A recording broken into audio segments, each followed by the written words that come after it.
Hello, my name's Andy. Welcome to episode 41 of Keeping Water. Before I cover everything in this week's episode, I'll just clarify that I haven't actually added an Upflow filter as such. That was a bit of clickbait really. But I have changed the Japanese matting chamber in the multibay to another static bed, through which the water does flow upwards. So I haven't been entirely untruthful either. Anyway, in this week's episode, I'm also going to show you my second attempt at improving the airflow in the moving bed. I'll also show some lovely footage of the fish feeding from the surface, as well as one of the carp interacting a little strangely with one of the crucians. And finally, I'll cover the tidying up and fixing jobs I've done in the pond this week. As always, I'd love it if you'd like the video and subscribe to the channel. And remember, if you do subscribe, your fish will help you clean your pond by moving dirt closer to your pump or bottom drain. Right, let's get started.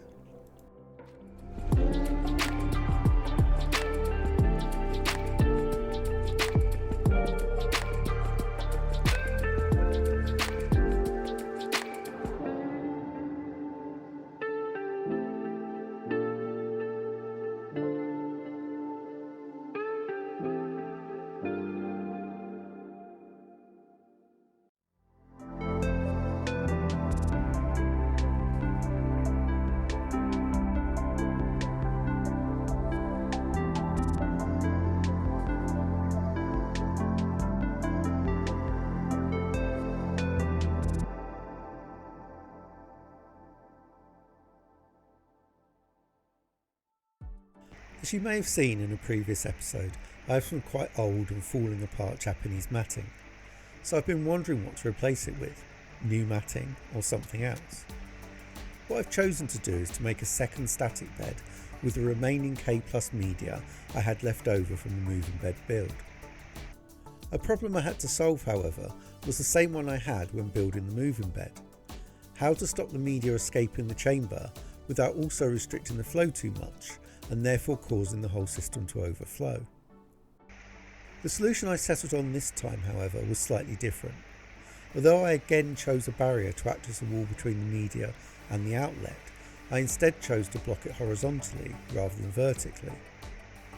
The reason for this is mainly that the flow comes in from the bottom of the chamber, and also that I needed to retain more horizontal space in the chamber than I did vertical.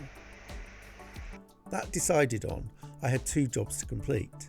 Firstly, to make the upper grid to stop media exiting the chamber, and secondly, to add some fine mesh to the existing lower grid to stop the K+ falling through.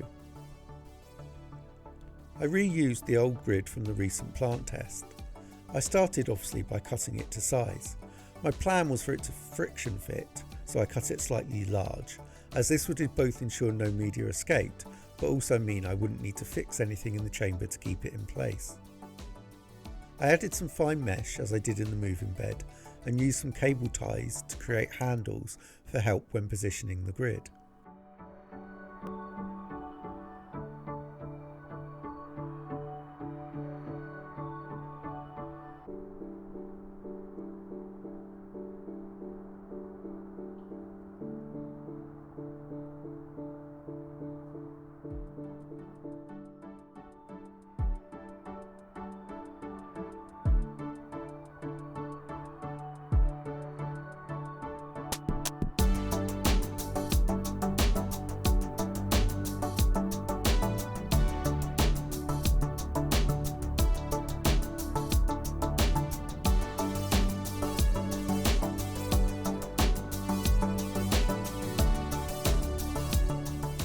So once made, I put the lower grid in place, then added an air disc to use when cleaning, then added the K+, and finally added the upper grid.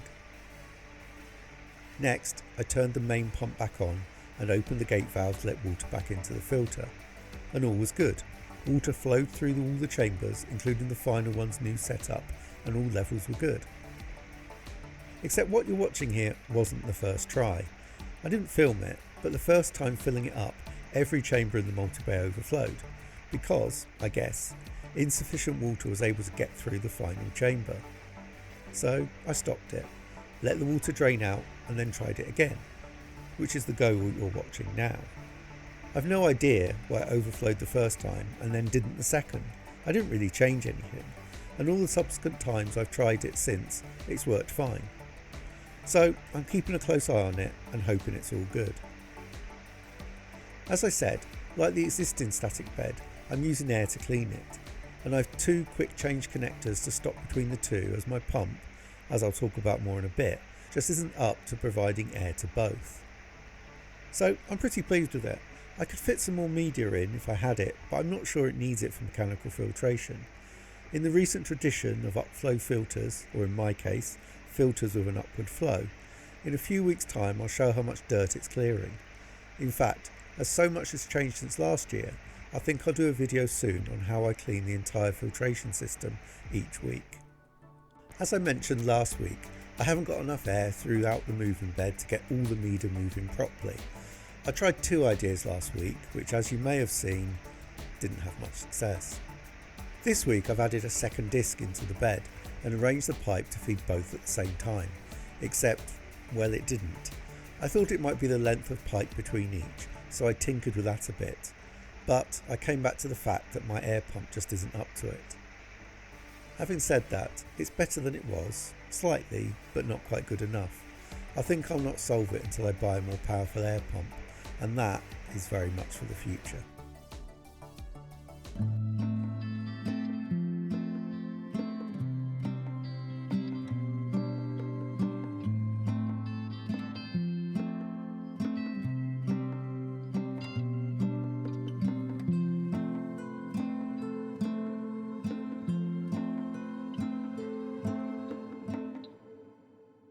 As the sun's been out and the water temperature has comfortably been over 10 degrees, I've been feeding the fish more floating pellets, and they've been quite keen to come up for them and feed.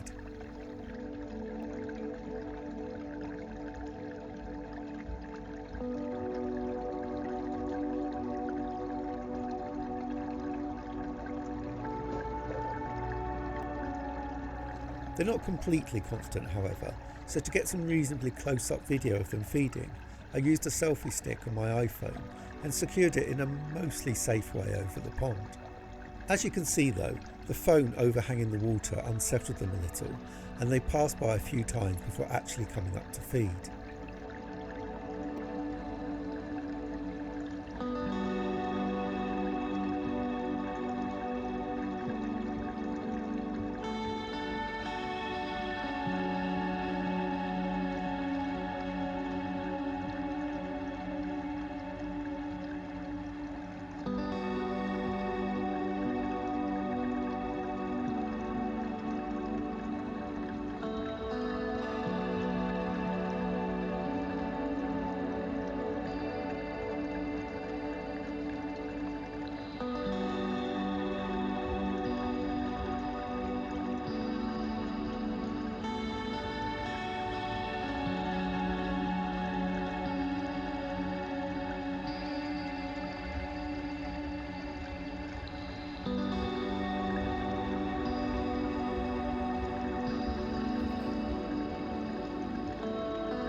Which is all pretty predictable really.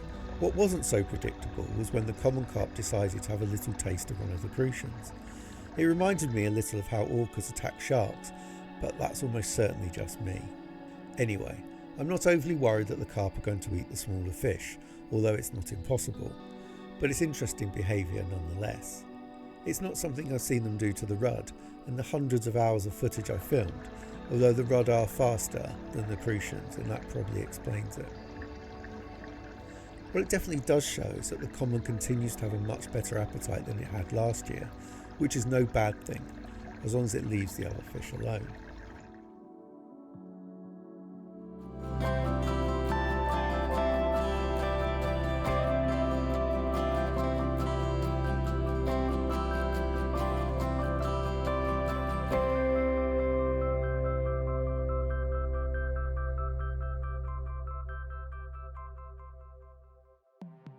Time to get in the pond again. In spite of the warmer temps, I wasn't feeling the joy of cold water, so put on both the wetsuit and the waders, with which I was quite warm. at least until water got inside my pond gloves.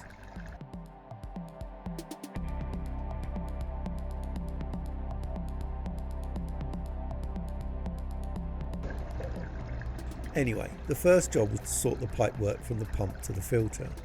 Due to a corner in the shape of the pond that you can't really see from out of the water, the vertical pipe that comes out of the pond pushes out from the side. To keep it in place, I'd used a rock, initially covered in liner to hide it, although this didn't really work, and the liner came off and it generally looked awful.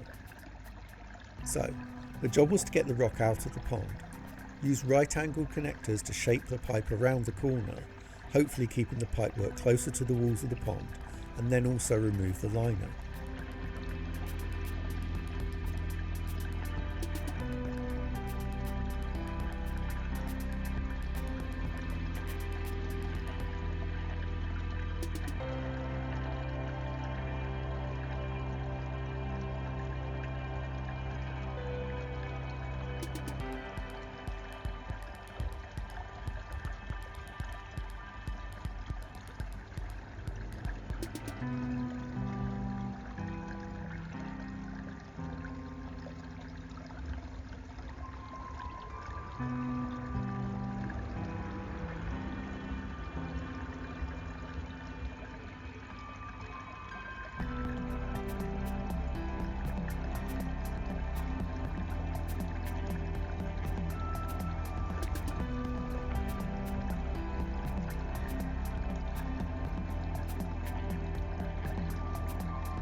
The next job I had was blooming tricky, positioning the pump's cable tidally behind the pipework, both for aesthetic reasons and to stop catching it when vacuuming the pond.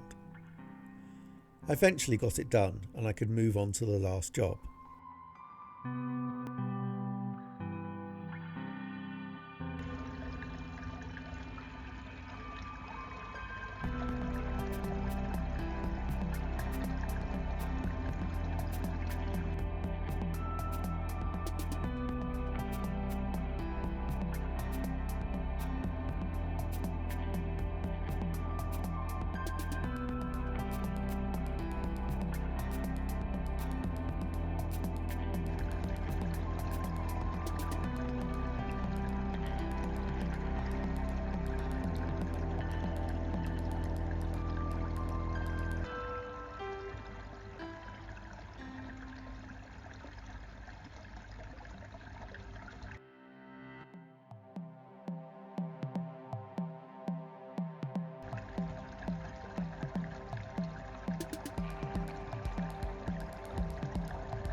As I said, I want to keep the plants tidier this year, both to stop them overwhelming the pond and to prevent dirt collecting amongst them.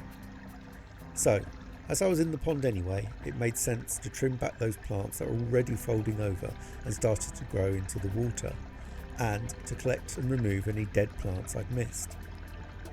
I will be cutting their height back over the next couple of weeks, probably keeping the plants at the height of the herring fence.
Thank you so much for watching this episode of Keeping Water. I really do appreciate it. In next week's episode, I'm going to show how I'm encouraging the fish to be a little more confident around me at feeding times. Take a look at what I'm feeding them and what my plans are for their nutrition during the summer. I'll also give an update on the crucians, see how their bumps and bruises have healed and whether they've managed to escape the clutches of the evil common. Thanks again for watching, and I'll see you next time.